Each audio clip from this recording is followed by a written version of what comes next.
isa. Maging takatulad kayo sa akin, na gaya ko naman kay Kristo.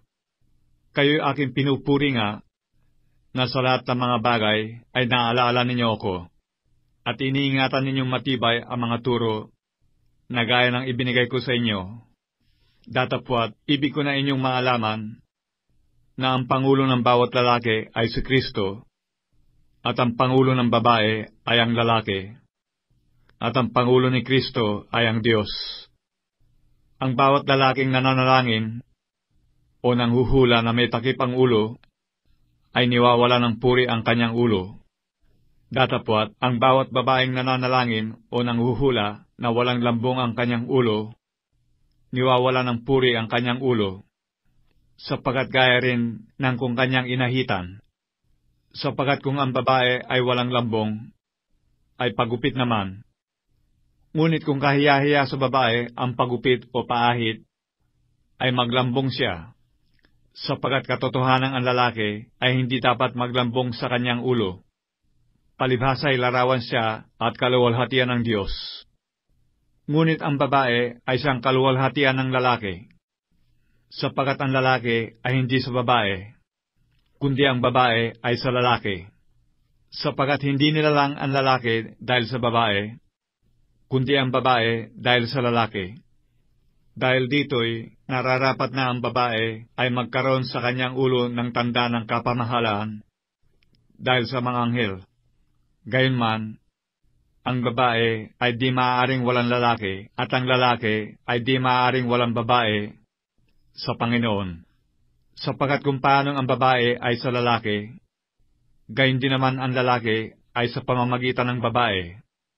Datapwat, ang lahat ng mga bagay ay sa Diyos. Hatulan ninyo sa inyong sarili, nararapat baga na manalangin ang babae sa Diyos nang walang lambong?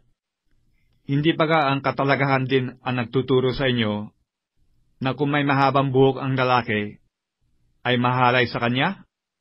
Datapwat, kung ang babae ay may mahabang buhok, ay siyang kapurihan niya, sapagkat ang buhok sa kanya'y ibinigay na pantakip.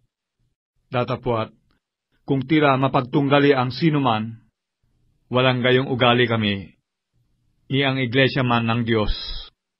Datapwat, sa pagtatagubilin sa inyo nito, ay hindi ko kayo pinupuri, sapagkat kayo nangangkakatipon hindi sa lalong mabuti, kundi sa lalong masama. Sapagkat una-unay, nababalitaan ko na kung nangangkakatipon kayo sa iglesia, ay meron sa inyong mga pagkakabahabahagi, at may kaunting paniniwala ako. Sapagkat tunay na sa inyo'y meron mga hidwang pananampalataya, upang yaong mga napatunayan na ay mga hayag sa inyo. Kung kayo nga ay nangangkakatipon, ay hindi kayo maaaring magsikain ng hapunan ng Panginoon. Sapagkat sa inyong pagkain, ang bawat isa ay kumukuha ng kani-kanyang sariling hapunan na nagpapauna sa iba, at ang isa ay gutom, at ang iba'y lasing. Ano, wala ba kayong mga bahay na inyong makakanan at maiinuman? O niwawalang halaga ninyo ang iglesia ng Diyos, at hinihiya ninyo ang mga wala ng anuman?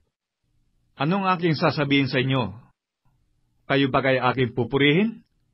Sa bagay na ito ay hindi ko kayo pinupuri, sapagkat tinanggap ko sa Panginoon ang ibinigay ko naman sa inyo. Nang Panginoong Hesus, nang gabing siya ipagkanulo, ay dumampot ng tinapay.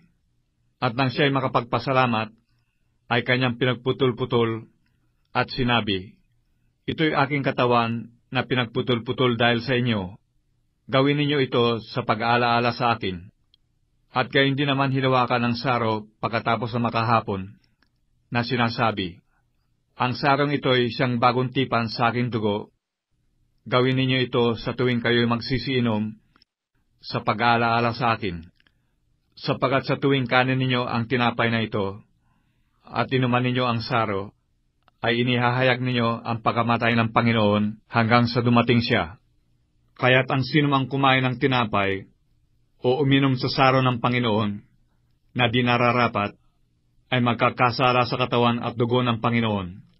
Datapwat, siyasatin ng tao ang kanyang sarili, at saka kumain ng tinapay, at uminom sa saro, Sapagkat ang kumakain at umiinom ay kumakain at umiinom ng hatol sa kanyang sarili, kung hindi niya kinikilala ang katawan ng Panginoon.